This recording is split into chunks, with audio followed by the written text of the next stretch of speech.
दुष्कर्म उद्यम करिथिबा अध्यापक विद्याधर दल को निलंबन करा जायछि। दर्शक बंधु कॉलेज रो घटन घटाइथिबा सार को निलंबन करा जायछि। आंदोलन तीव्रतर हेबा परे अभियुक्त अध्यापक विरोध में कार्यानुष्ठान लिया जायछि।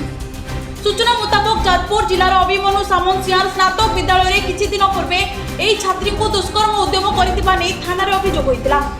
खाली थाना रे अभियोग होइतिला ताहा नुहे आंदोलन मध्य तीव्रतर होइतिला।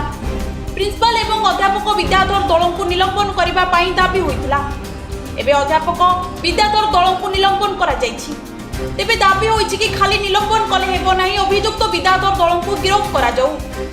आज हमें एतका कोन टेलर देखौछो ये लड़ाई जति भौणी एठी जो ठियाई छन्ते जति एने जाजपुर एसपी छात्री को परिवार को प्रतिश्रुति देई कहचंती कि खूब शीघ्र अभियुक्त को गिरफ्त करा जिवो।